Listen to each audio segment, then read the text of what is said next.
Hello बच्चों, आज की इस वीडियो क्लास में आप सभी का स्वागत है। आज हम पढ़ने जा रहे हैं फलनों का संयोजन अर्थात कंपोजिशन ऑफ फंक्शन। बच्चों, आखिर फलनों के संयोजन की आवश्यकता क्यों पड़ी? आइए हम इसको एक उदाहरण से समझते हैं। जैसे कि बच्चों, आप सभी इसके पूर्व 10th क्लास में बोर्ड परीक्षा दे चुके हैं। तो बोर्ड जो है परीक्षा कंडक्ट करते समय क्या करती है, ध्यान दीजिए, आपको पता है। बोर्ड जो है आपको यानी सभी विद्यार्थियों को उनके नाम के आधार पर रजिस्टर्ड करते हैं। फिर प्रत्येक बच्चों को रोल नंबर दिया जाता है, अर्थात आप परीक्षा रोल नंबर के आधार पर देते हैं।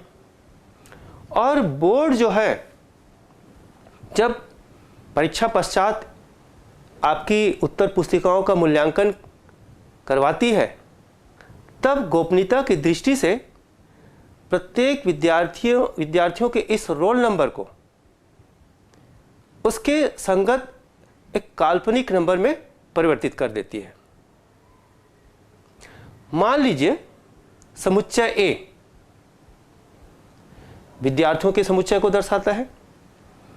समुच्चय B, आप स्क्रीन पे देखें, आप समुच्चय B विद्यार्थियों के रोल नंबर को दर्शाता है, अर्थात विद्यार्थियों के रोल नंबरों का समुच्चय है। और समुच्चय C इन रोल नंबर को बोर्ड द्वारा परिवर्तित की गई संगत काल्पनिक नंबर का समुच्चय है। तो बच्चों देखिए, इसमें यहां पर दो फलन बनते हैं। पहला फलन देखिए आप, समुच्चय A और समुच्चय B के बीच में बनता है, अर्थात f such that A tends to B। इस फलन में समुच्चय A इस फलन का प्रांत और समुच्चय B इस फलन का सप्रांत। और दूसरा फलन जो बनता है G B और C के बीच, अर्थात G such that B tends to C, अर्थात G के लिए समुच्चय B प्रांत होगा और समुच्चय C सप्रांत होगा। तो बच्चों देखिए, इसको हम किस प्रकार से प्रदर्शित करेंगे। जो f such that A tends to B है, ये कैसे संबंधित है? f of x, अर्थात f such that A tends to B मान लीजिए संबंधित है f of x। तो f of x क्या हुआ? f of x is equal to विद्यार्थी x को दिया गया रोल नंबर। और ठीक इसी प्रकार से g of y, यहां देखिए आप स्क्रीन पे, g of y, तो g of y roll number y को संगत बदला गया काल्पनिक नंबर।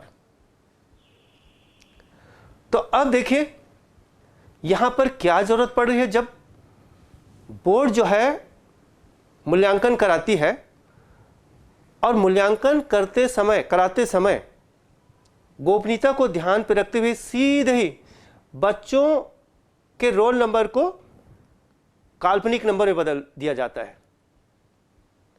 तो इस प्रकार यहां पर जो दोनों फलन है f और g की विद्यार्थी को सीधे ही काल्पनिक नंबर में बदल देना f और g के संयोजन को दर्शाता है। इस प्रकार से हम इन व्यवहारिक उदाहरण से समझ सकते हैं कि फलनों की संयोजन की आवश्यकता क्यों हुई। अब इसके आधार पर हम इनकी परिभाषा दे सकते हैं बच्चों, ठीक है। तो हम सबसे पहले देखते हैं यहां पर f व g का संयोजन।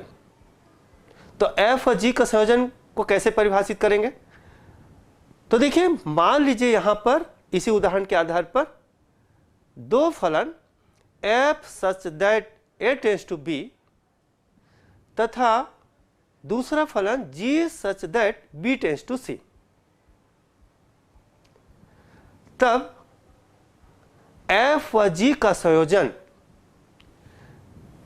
स्क्रीन पे देखें, g और f द्वारा प्रदर्शित किया जाता है। अर्थात g और f such that a tends to c, यानी f व g का संयोजन g और f such that a tends to c, अर्थात इस संयोजन से प्राप्त फलन का प्रांत समुच्चय a है और सह प्रांत समुच्चय c है। और इस प्रकार हम f और g के संयोजन को सांकेतिक रूप में g और f such that a tends to c को हम इस प्रकार समझते हैं कि g और f of x is equal to g of f of x for all x belongs to a। यहां पर जो a b c है वो तीन अरिक्त समुच्चय है। तो g और f का मीनिंग समझ लीजिए। g o का मतलब है ऑपरेटेड, ऑपरेशन, हिंदी में संक्रिया। g और f को हम सिंपल वे में ऐसे समझेंगे, g संक्रिया f, तो g संक्रिया f of x is equal to g of f of x। अब बच्चों इनको हम प्रतिचित्रण द्वारा इस प्रकार से दर्शा सकते हैं। आप देखिए स्क्रीन को, ये आप देखें, ये समुच्चय a है, ये समुच्चय b है, ये समुच्चय c है। मान लो a से b फलन f द्वारा प्रदर्शित होता है और b से c फलन g द्वारा प्रदर्शित होता है, तब f व g का संयोजन a से c ये निरूपित होता है g और f द्वारा। ध्यान से सुनिए बच्चों, तब समुच्चय a से सीधे ही समुच्चय c को संबंधित करना f व g का संयोजन कहा जाता है, और जिसको a से c संबंधित करके प्रदर्शित किया जाता है g और f।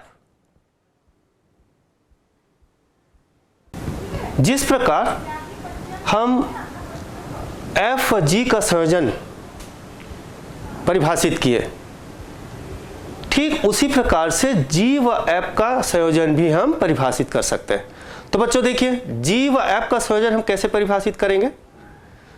g व f के संयोजन के लिए मान लीजिए दो फलन, पहला फलन g such that a tends to b और दूसरा फलन f such that b tends to c में परिभाषित दो फलन हैं। तो g व f के संयोजन को हम सांकेतिक रूप में f और g से दर्शाते हैं, और इसको हम इस प्रकार परिभाषित करते हैं कि f और g of x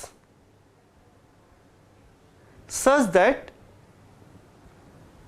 a tends to c के लिए f और g of x is equal to f of g of x for all x belongs to a, यानी प्रत्येक अवयव x समुच्चय a के लिए। अब आइए इसको आप प्रतिचित्रण द्वारा समझ लीजिए कि ये समुच्चय a है, ये समुच्चय b है और ये समुच्चय c है। समुच्चय a से समुच्चय b फलन g द्वारा परिभाषित हो रहा है, समुच्चय b से समुच्चय c फलन f के द्वारा परिभाषित हो रहा है। तब g व f का संयोजन सीधे ही a से c में संयोजित फलन अर्थात f और g के द्वारा निरूपित होगा। और इसका अर्थ आपने देखा कि f और g ऑफ x यानी f संक्रिया g, o का मतलब संक्रिया, ऑपरेशन, तो f और g of x is equal to f of g of x। तो इस प्रकार से आपको समझना है। ठीक है बच्चों।